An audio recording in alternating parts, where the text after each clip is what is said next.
Olá a todos e todas. Iniciamos agora o Democracia e Direitos Humanos, uma iniciativa ligada à Agência de Jornalismo, do curso de jornalismo da EPG, a Universidade Estadual de Ponta Grossa, no Paraná. Eu sou Hebe Gonçalves, sou professora do curso de jornalismo da EPG e aqui também tenho a participação da colega, professora do curso de jornalismo, Ângela Aguiar. Olá, Ângela. Na conversa de hoje, nós temos a presença de Luiz Fernando Assunção, que fala diretamente de Covilhã, em Portugal, onde reside há 2 anos, e também é professor da Universidade de Trás-os-Montes e Alto Douro. Luiz Fernando é brasileiro, é da cidade de Santiago, no Rio Grande do Sul, é jornalista e possui doutorado em Ciência da Comunicação pela Universidade do Vale do Rio dos Sinos, em São Leopoldo, no Rio Grande do Sul, e também possui pós-doutorado pela Universidade Metodista de São Paulo e pela Universidade Beira do Interior, em Portugal. Luiz Fernando, agradecemos a sua participação aqui conosco no Democracia e Direitos Humanos, onde nós vamos falar sobre a pandemia da Covid-19, causada pelo novo coronavírus, o SARS-CoV-2. Luiz Fernando vai conversar conosco sobre a realidade da doença em Portugal, um país que hoje tem um destaque, uma posição diferenciada em relação à doença nos demais países do mundo, principalmente a Europa, que vive hoje, que atualmente está assolada pela doença. Portugal faz fronteira com a Espanha e é o único país que tem fronteira territorial, e a Espanha hoje, os dados da Espanha também são avassaladores. Numa comparação com Portugal, a Espanha hoje ela tem já são registrados mais de 172.541 casos confirmados e mais de 18.056 mortos, comparado a Portugal, com dados do governo de Portugal, são 18.091 casos confirmados e 600 mortos. Luiz Fernando, a que você atribui esse diferencial de Portugal no controle da pandemia? Olha, existem alguns fatores, que a gente pode enumerar para esse, digamos, sucesso de Portugal em relação aos números, Não se pode muito falar em sucesso, quando estamos falando de uma pandemia, Mas, enfim, esse modelo de Portugal me parece que, de alguma forma, está dando certo, E existem alguns fatores para isso, por exemplo, o governo ele agiu mais rapidamente do que esses outros países que você citou aí, no caso da Espanha, e da França também. Ou seja, o governo, assim que percebeu que esses números poderiam de alguma forma subir, ele já tomou algumas atitudes, como, por exemplo, fechou as universidades e as escolas. Essa foi uma das primeiras medidas. Lá no começo de março, eu lembro que na primeira semana de março a gente teve aula, inclusive, eu estava lá em Vila Real, onde eu dou aula, que é outra cidade aqui no norte, e já na outra semana o governo já emitiu um decreto, antes mesmo do estado de emergência, solicitando para as universidades pararem as aulas e determinando que as escolas, porque aqui as escolas de ensino básico, a maioria são públicas, não são privadas, e então o governo determinou que as escolas básicas também fechassem, e logo depois emitiu o estado de emergência, o decreto do estado de emergência, que foi aí efetivamente fechou o comércio de uma maneira geral, só ficou os serviços essenciais. Então, essa atitude rápida do governo foi um dos fatores. Outros fatores também a gente pode citar. Por exemplo, Portugal é um país que vive muito do turismo, Então, já no começo de março, como os outros países já estavam mais afetados, vamos dizer assim, o turismo caiu muito em Portugal, né? Então, Portugal não recebeu esses casos importados como outros países receberam, né? Porque o turismo já estava muito em baixa no começo de março. E um outro fator que você mesmo citou aí é a questão geográfica, né? Portugal só tem fronteira com a Espanha, né? Em toda a sua extensão, e isso, de alguma forma, pode ter ajudado a conter um pouco a chegada do vírus aqui em Portugal. Uhum. A concentração da doença ela tem ocorrido nas cidades populosas, né? E Portugal não é diferente, né? Porto com 980 casos confirmados, Lisboa com 962 casos confirmados, isto os dados do governo, na página do governo de Portugal, né? E as cidades também, as cidades maiores, com população de 500, né, as cidades são 5 cidades em Portugal que registram hoje dados de entre 500 a menos de 1.000 casos confirmados, né? Como você tem observado o isolamento social nessas grandes cidades? E também, em comparação a Covilhã, que é a cidade onde você se encontra agora, que possui pouco mais de 51 mil habitantes. Olha, Portugal tem uma característica diferente do Brasil, né? Quer dizer, aqui nós temos cidades menores, né? Cidades pequenas, se for comparar com o Brasil. Mesmo Lisboa e Porto são cidades pequenas no padrão brasileiro, né? É importante dizer, né, que... e as demais cidades, em média de 50 a 100 mil habitantes, né? A cidade que eu moro aqui, ela tem 50 mil. Atualmente ela tem 5 casos registrados, não tem nenhuma morte. Então, tem algumas regiões, né, mais para o interior de Portugal, onde praticamente não há pandemia, vamos dizer assim, né? Quer dizer, há muito poucos casos. Mas sim, a região do norte, a região de Porto, né, é muito afetada, que é uma região bem densamente povoada, vamos dizer assim, tem muita gente ali, e a região de Lisboa, né, que é também muito afetada. Olha, é importante dizer que as medidas de distanciamento social, de fechamento do comércio, estão está sendo muito bem cumprida nessas cidades, né? Por que eu falo cumprida? Porque o governo, ele não proibiu as pessoas de saírem às ruas, enfim, não determinou um fechamento geral, né, como em outros países. E essa talvez seja uma diferença de Portugal em relação a outros países, por exemplo. Aqui nós temos, as pessoas podem sair às ruas sem problema, não tem problema, desde que não haja aglomeração, né? Não pode haver, por exemplo, você pode fazer exercício na rua, correr e tal, desde que seja no máximo 2 pessoas juntas, né? Não pode ser mais que isso. Então, há esses cuidados, mas não há uma determinação em lei para isso. Não sei se vocês estão me entendendo, né? Por exemplo, o comércio fechou antes mesmo do estado de emergência, decretado, acho que foi no dia 15 ou 16 de março, que o governo decretou o estado de emergência. Antes mesmo disso, alguns comércios já estavam fechados, né? Algumas lojas já tinham fechado, inclusive, né? Então, e a população, de alguma forma, também já estava, nessa época, antes do estado de emergência, já estava saindo pouco nas ruas, né?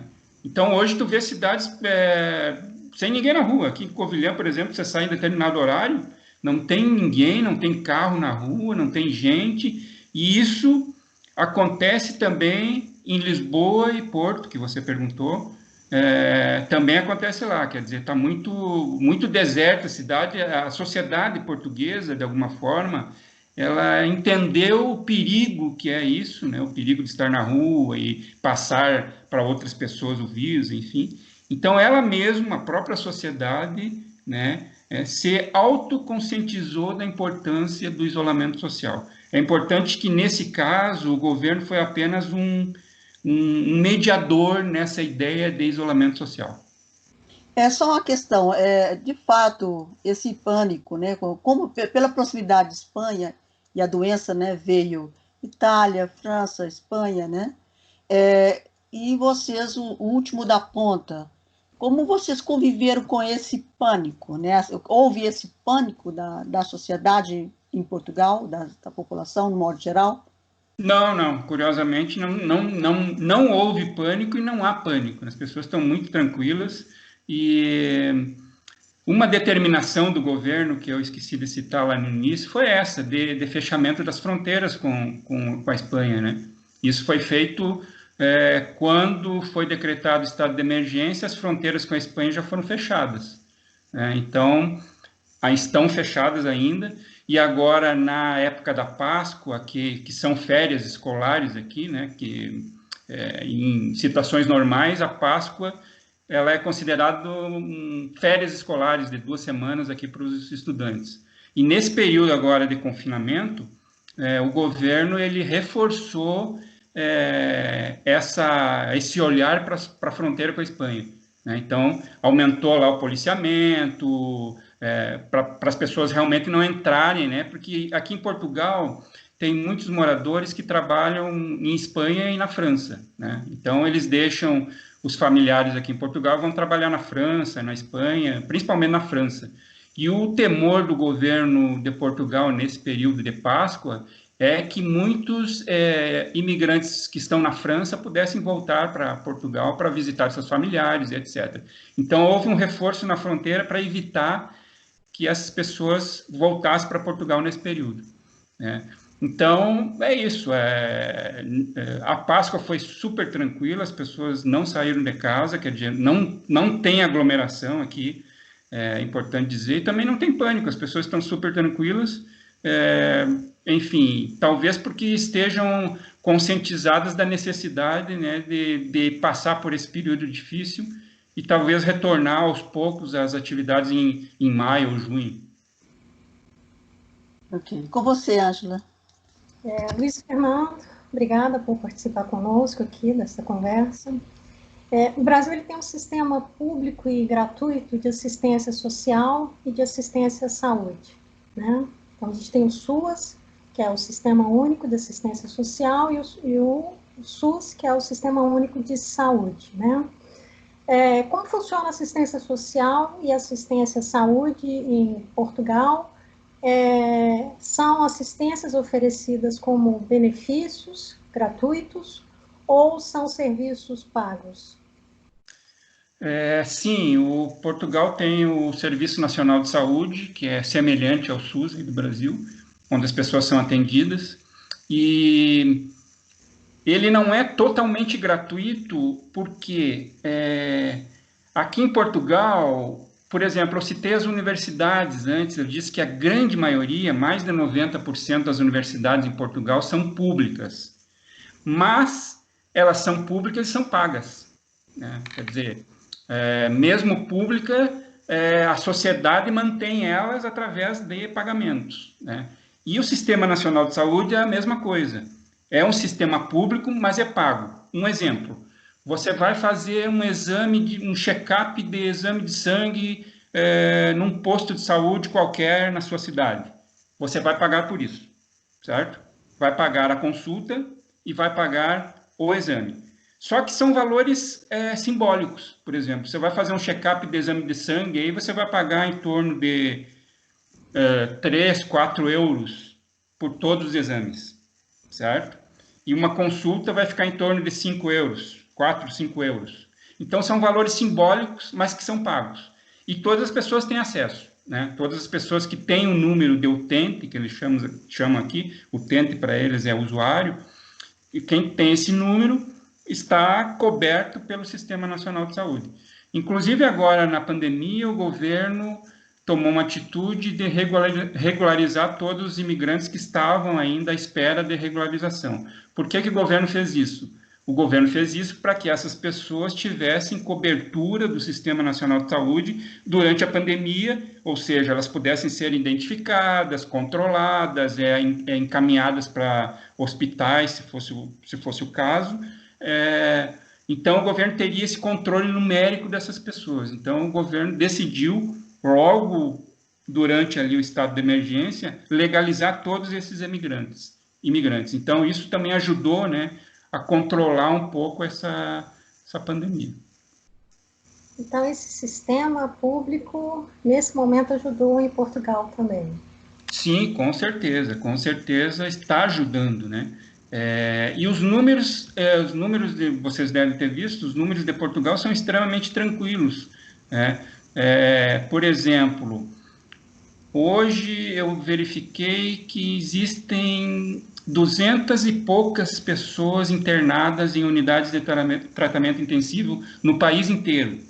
Isso significa dizer o quê? Que essas pessoas estão utilizando os respiradores, né? Aqueles famosos respiradores para o pulmão continuar funcionando. 200 e poucas, né? A capacidade instalada aqui desses respiradores é em torno de 2.800, 3.000 respiradores no país inteiro, nas unidades de terapia intensiva. Essa capacidade instalada. Veja que há ainda uma grande diferença ainda da utilização dessas UTIs e do que tem ainda para ser utilizado. Então, há uma tranquilidade da população em relação a isso, e o governo divulga essas informações diariamente, né? Todos os dias tem uma entrevista coletiva da ministra de Saúde aqui de Portugal, onde ela dá todos os números, todas as informações, tranquiliza a população, dá conselhos em relação às máscaras, utilização de máscaras, distanciamento social e etc., todos os dias. E os meios de comunicação de Portugal transmitem, né, essa coletiva, essa entrevista coletiva, vamos dizer assim, todos os dias do Ministério da Saúde. Quer dizer, então as pessoas estão ali, estão vendo, estão ouvindo o que está acontecendo, estão informadas sobre tudo o que acontece, né? Então isso traz também uma certa tranquilidade para as pessoas. Portugal tem uma das maiores migrações de brasileiros no mundo, né? A gente tem dados do governo português que só no ano passado eram 150 mil brasileiros em Portugal, né? Como que tem sido a assistência dada pelo governo aos imigrantes, não só brasileiros, mas os demais também? A assistência é total, quer dizer, é aquilo que eu te disse antes, se você tem o número de saúde, o número da seguridade social e da saúde, você está coberto por tudo, né? Você está coberto, por exemplo, agora nós temos aqui em Portugal em torno de 1 milhão de trabalhadores em layoff, né? Ou seja, as empresas elas pararam de produzir, fecharam as portas, esses trabalhadores foram encaminhados para casa, ou seja, eles estão em casa ou cuidando dos filhos, enfim, não estão trabalhando, né? E estão recebendo para isso, né? O governo paga uma parte dos salários e a outra parte é custeada pelas empresas. Então, retornando essa pergunta, há muitos brasileiros nesse caso aí, que trabalham aqui, que estão nessas condições também, estão em casa, recebendo seus salários, tendo o acompanhamento do governo. Outro dado importante, não sei se vocês verificaram, é que, eu não tenho esse dado aqui, mas a grande maioria das pessoas que têm o vírus aqui em Portugal, desses 18 mil, seriam o quê? Talvez uns 17 mil, por aí, eles estão sendo acompanhados pelo Sistema Nacional de Saúde através do telefone, né? Do telefone, porque eles estão em casa se recuperando, certo? Eles não podem sair de casa, então eles têm esse acompanhamento do Sistema Nacional de Saúde por telefone. O médico liga, vê como é que ele está, se manda ele tirar a febre, como é que está a febre, e se esse sujeito começar a piorar, por exemplo, a febre aumentar e tal, imediatamente eles vão lá, o Sistema Nacional de Saúde vai na casa da pessoa, pega a pessoa e já leva para o hospital diretamente. Então, a grande maioria das pessoas que estão contaminadas hoje estão em casa, né, tendo esse acompanhamento. E por isso também os hospitais estão tranquilos, né, tirando talvez a cidade maior de Porto e Lisboa, a tranquilidade é total nos hospitais aqui em Portugal também. Com relação à população idosa, né, Portugal, como é a realidade da Europa, Portugal tem quase aí 30%, praticamente 30% da população idosa. E como os idosos têm sido afetados pela doença no país, né? Quer dizer, eles estão, esse número está diluído entre outras faixas etárias, ou de fato os idosos são os mais acometidos? Sim, aqui os idosos são os mais acometidos, mas também voltando aos números, a taxa de letalidade aqui do vírus aqui é talvez a mais baixa da Europa, né? Está em torno de 2% a taxa de mortalidade. Em alguns países, essa taxa gira a 15%, às vezes até 20%, se não me engano, é o caso da Itália, e aqui é 2%, né? É a taxa de morte. Mas sim, os idosos são os mais afetados. E aqui em Portugal e em outros países, como a França e a Espanha, há muitos lares de idosos, né? E essa é a grande preocupação do governo.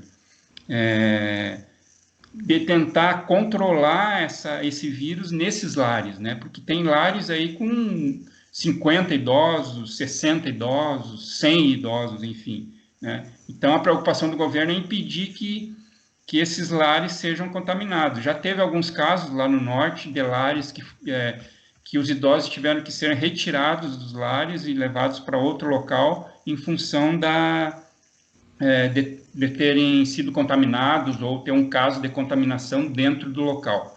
Então, o governo está muito atento em relação a isso e muito preocupado.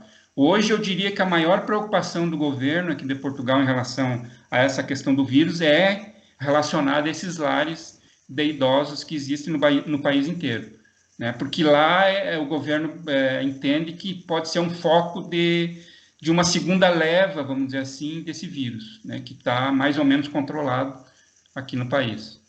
E qual que é a realidade da população mais pobre em Portugal? Em termos da pobreza mesmo, essa faixa de pobres, né? Imigrantes que também compõem essa faixa de pobres. Como é que é essa realidade hoje no país? Olha, o que eu vou te dizer? Nós temos, aqui em Portugal, tem pobres, tem uma população pobre, sim, né? E tem também moradores de rua, né? Que, embora em número pequeno, né? Que também está sendo atendido, principalmente nas cidades maiores, assim. O governo determinou que as cidades maiores e que tivessem esse percentual de moradores de rua, que determinasse um local para levar essas pessoas e deixar essas pessoas confinadas lá ou controladas lá, enquanto a sociedade, o resto da sociedade ficasse controlado, né? São, às vezes, pavilhões esportivos ou partes de algum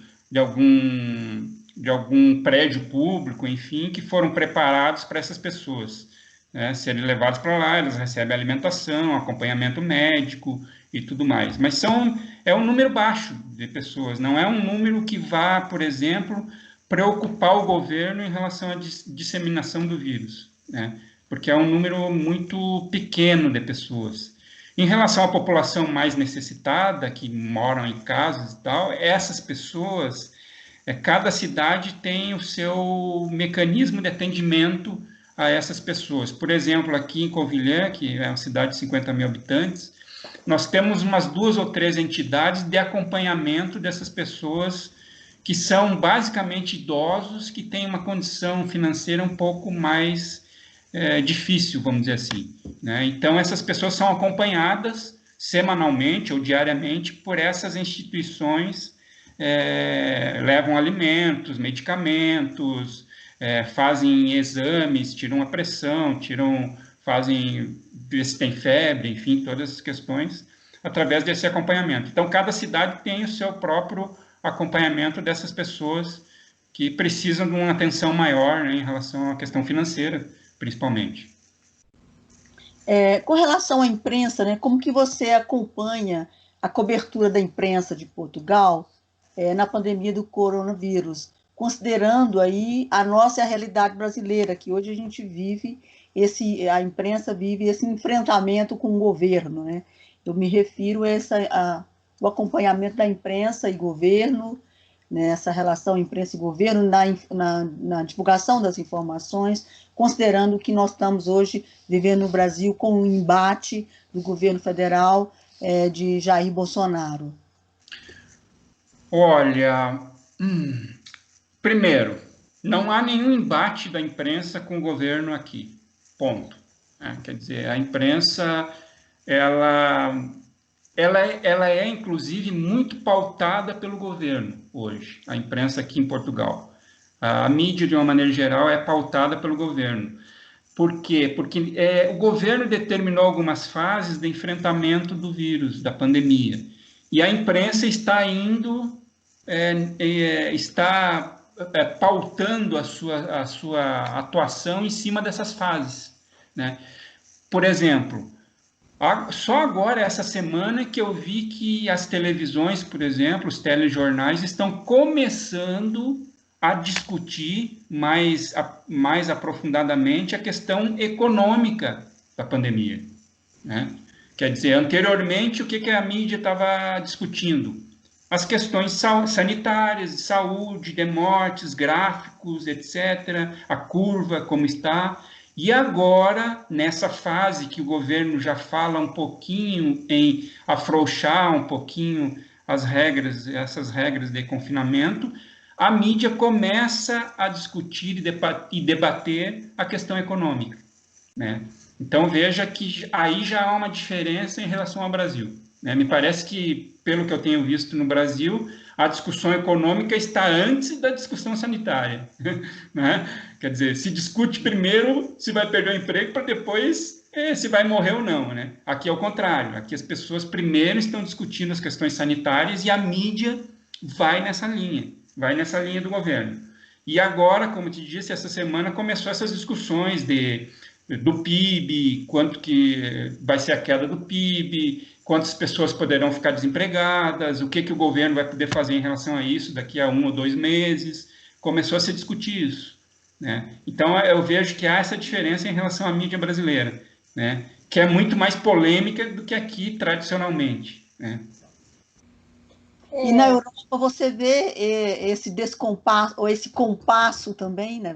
Na verdade, acho que o descompasso houve primeiro, houve mais intenso no Reino Unido, né? Que tardiamente reconheceu, como ocorreu nos Estados Unidos. Mas você vê esse compasso da imprensa e governo como Itália, e Espanha e França, assim como em Portugal?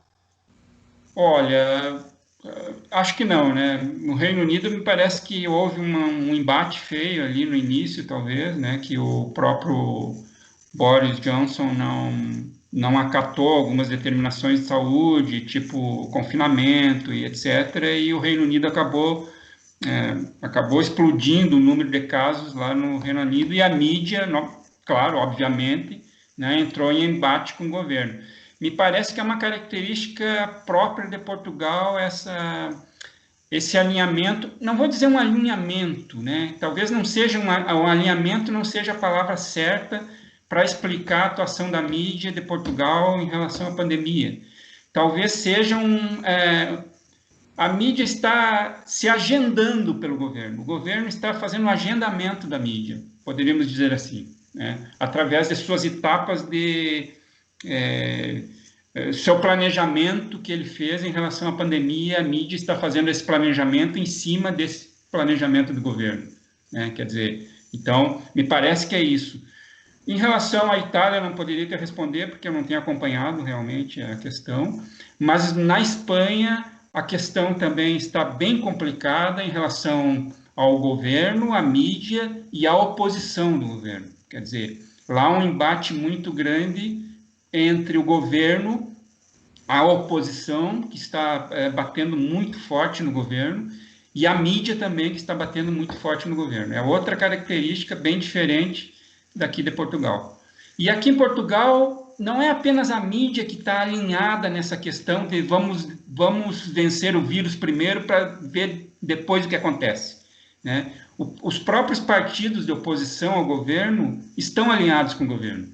né? Aqui você não vê, por exemplo, o estado de emergência, houve quase que uma unanimidade na aprovação do estado de emergência, né? Você vê entrevistas de líderes da oposição aqui em Portugal, dando sugestões, veja só, dando sugestões para o governo na condução das políticas públicas em relação à pandemia. Quer dizer, não há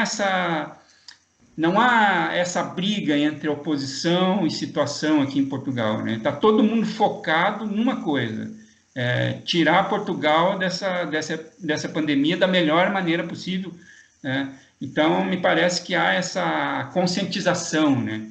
É até estranho ouvir entrevistas de políticos da oposição, às vezes até elogiando a conduta do governo. É um pouco estranho. E lembrando que nós temos aqui um governo de esquerda, que é o primeiro-ministro, né, António Costa, que é da frente de esquerda, e o presidente é de centro-direita, né, que é o Marcelo, ele é de centro-direita. E há um convívio extremamente civilizado entre os dois. Né? Quando há entrevistas coletivas, os dois estão juntos sempre, né? Um fala, depois o outro fala, quer dizer, não tem essa disputa política nesse momento. Né? Nesse momento não há nenhuma disputa política em Portugal. Luiz Fernando, a partir desse quadro que você traçou né, da característica e como é que funciona o governo hoje em Portugal, qual que é a avaliação que você faz em relação à atuação dos governos, né, de outros países na Europa? Você consegue perceber as aproximações e os distanciamentos? Olha, sim, há algumas diferenciações, sim. Agora, os governos aqui na Europa estão começando a discutir de que forma a União Europeia vai ajudar os países a enfrentar o que vem depois da pandemia, nessas questões econômicas. E a gente vê um certo racha nessas discussões, né? Por exemplo, o governo da Holanda ele é muito mais radical, né? Quando se fala em empréstimos para países superarem a crise econômica, né? Inclusive, na última reunião que teve aqui dos governantes da União Europeia, houve um embate entre o primeiro-ministro de Portugal com o primeiro-ministro da Holanda, né? Em função disso, né? Portugal já estava solicitando uma maior solidariedade entre os países, né? Para que os países consigam, daqui a um tempo, recuperar suas economias a partir dessa pandemia. E o governo holandês estava apostando um pouco mais na questão da rigidez econômica, ou seja, né, naquele corte de gastos, enfrentar aquela maneira mais ortodoxa de se enfrentar uma crise. Então, há esses rachas aqui entre os países aqui da Europa. Mas eu diria que há um alinhamento também entre Portugal, o próprio governo da Espanha, o governo da França também está nessa de ser mais solidário economicamente com os outros países, e até o governo da Alemanha também está nessa tentativa aí de salvar a Europa depois da pandemia, salvar a Europa economicamente, né, depois da pandemia. Luiz Fernando, a gente vai caminhando agora para o final, vou fazer uma última pergunta. Com relação às redes sociais, né? Hoje as redes sociais elas ocupam um papel importante aí na formação da opinião pública. Eu gostaria que você falasse como os portugueses têm se comportado nas redes sociais em relação à pandemia do novo coronavírus e como isso tem afetado as decisões dos governos. Dos governos, né, municipal, né, dos estados e do próprio federal. Olha, é meio estranho, né, falar, me parece que Portugal não está acontecendo nada, mas não há embates nas redes sociais aqui em Portugal, não há. Quer dizer, Porque nós, no Brasil, nós estamos muito acostumados nesse fla-flu, né, de opiniões, nas redes sociais, você entra no Facebook, é aquela briga de esquerda e direita. Aqui não há isso, né? Não existe isso, não tem essa discussão. Quer dizer, não há críticas generalizadas ao governo, à oposição, enfim, não há nada disso, né? Quer dizer, há algumas opiniões divergentes em relação a algumas atitudes do governo, mas isso não afeta absolutamente nada as discussões nas redes sociais, né? Então, vocês podem estar pensando, pô, mas não acontece nada nesse país. Olha, é bem diferente do Brasil, muito diferente do Brasil, nessas questões das redes sociais. Eu acompanho, eu tenho muitas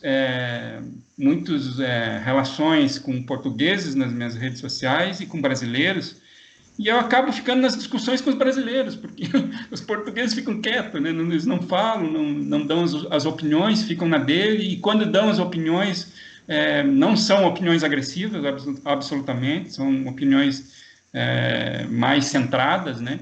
Então, há uma diferença gigantesca entre a sociedade portuguesa e a sociedade brasileira. Isso é um dos aspectos que nós como brasileiros, percebemos imediatamente que chegamos aqui, né? Nessas discussões políticas, as discussões são mais, como que eu vou dizer, mais adultas, vamos dizer assim, né? São mais equilibradas, não há brigas, né, entre esquerda e direita, como há no Brasil, né? Quer dizer, hoje nós temos aqui em Portugal um governo de esquerda que, enfim, você não vê nas redes sociais muita coisa contra o governo, não vê, quer dizer, e é um governo de esquerda, né? Quer dizer, então é bem diferente. Eu não saberia como explicar exatamente como se porta o povo português em relação às redes sociais, porque nem tem estudos em relação a isso.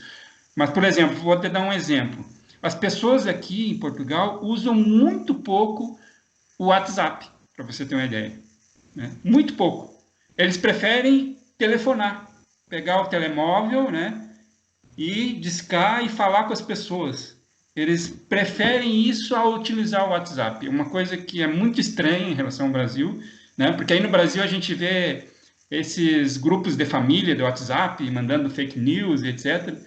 Em Portugal, as pessoas usam muito menos o WhatsApp do que no Brasil, não tem comparação, né? E em relação às fake news, naturalmente, né, aqui também o número é reduzido, comparativamente ao Brasil, né?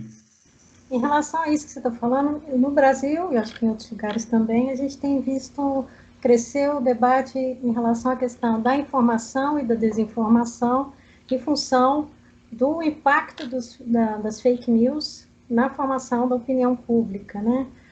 Aí você está mostrando que aí é um pouco uma realidade diferente. Como é que isso acontece, né, em Portugal, e se você tem uma percepção disso em outros países, onde a situação do coronavírus foi muito mais impactante, dolorosa, né, e, portanto, coloca, né, em questão as medidas, as posições que estão sendo tomadas. Como é que você vê esse debate e como é que isso funciona aí na Europa?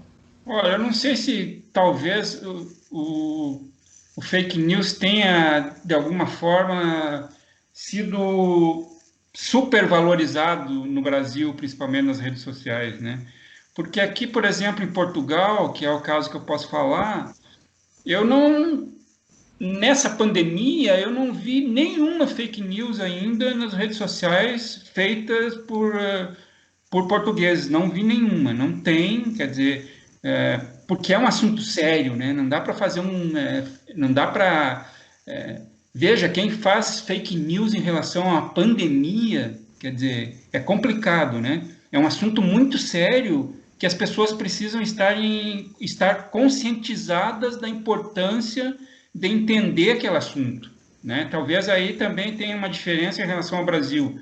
A sociedade daqui, ela está interessada em tentar esclarecer esse assunto para que mais pessoas tenham acesso a essa informação e que não se contaminem, por exemplo, pelo vírus, né? Quer dizer, então, o número de fake news em relação a isso é baixíssimo. E eu vejo aqui, né, quando eu vejo as redes sociais no Brasil e tal, a proliferação dessas fake news, quer dizer, de mentiras, de remédios milagrosos, de tratamentos milagrosos, de que não precisa usar isso, não precisa usar aquilo, enfim, mentiras mesmo, para desinformar as pessoas, né? Isso a gente não consegue entender aqui como pode acontecer isso, fazer fake news para desinformar as pessoas e fazer com que as pessoas fiquem expostas a essa pandemia.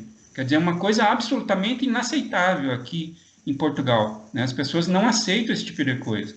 E a própria mídia também é muito esclarecedora em relação a isso, né? Então é importante dizer. Luiz Fernando, eu gostaria de deixar em aberto as suas considerações finais. Olha, em relação à questão do ensino aqui em Portugal, da questão do ensino e pandemia, né?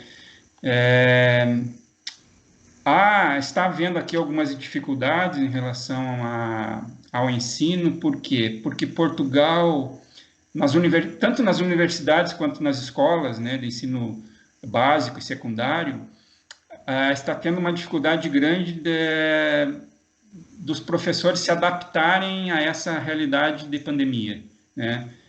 Ou seja, o ensino à distância aqui em Portugal, ele tradicionalmente não é um forte da educação, né? Praticamente não existe o ensino à distância aqui em Portugal. E agora, com a pandemia, ele, de uma hora para outra, o ensino à distância teve que virar uma realidade, quer dizer, os professores estavam despreparados, os alunos estavam despreparados, né? Então, está sendo uma realidade difícil aqui. As universidades não estão preparadas para o ensino à distância, e isso tem trazido alguns problemas, né? E o governo, por exemplo, em relação às escolas secundárias e básicas, está tentando melhorar essa situação. O governo já determinou que as aulas não retornam mais nesse ano letivo, as aulas presenciais. Então, daqui até o final do ano letivo, as aulas serão em regime remoto, online, né? E para isso, então, os professores precisam estar preparados para isso. E o governo também disponibilizou aqui o retorno de um antigo sistema que eles tinham, que é o de teleaula, né? O governo vai disponibilizar para os ensinos básicos e secundários teleaula pela televisão, aula pela televisão. Ele vai utilizar uma rede de televisão pública aqui, a RTP, para fazer essas aulas, essas teleaulas, que serão utilizadas também pelos professores como forma de aulas para os alunos. Então, é uma diferença do Brasil também, né, onde o ensino à distância é muito forte, né? Quer dizer, é uma diferença também grande em relação a Portugal, a questão do ensino à distância. Nós estamos vivendo essa situação também aqui no Brasil, né? Esse movimento para o ensino à distância. No Paraná, particularmente, as escolas básicas, elas estão enfrentando isso por determinação do governo do estado do Paraná. E qual que é a realidade? Que a grande parte dos estudantes da escola básica, do ensino fundamental, né, e médio, não tem o acesso à internet. Essa realidade, ela também existe em Portugal, da ausência da população, dos estudantes, não ter acesso à internet? Existe, mas ela é pequena. Até o governo fez um levantamento, e me parece, se eu não estou enganado, em torno de 50 mil alunos, hoje, aqui em Portugal, em todos os níveis, não têm acesso à internet. Ou não tem um computador, ou, enfim, não tem acesso, ou não tem um celular, um telemóvel, como eles chamam aqui. E aí há essa dificuldade também, embora seja uma dificuldade menor, e em função disso até que o governo ressuscitou essas teleaulas na televisão, né?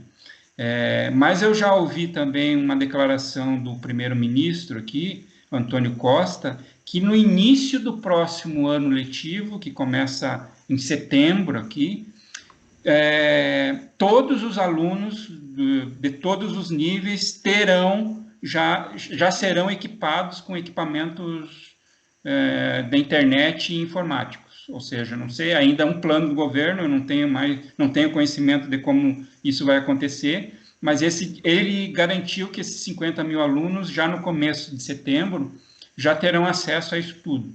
Então, quer dizer, como não é um número grande, né, de alunos que precisam disso, acho que não é tão difícil do governo resolver essa situação.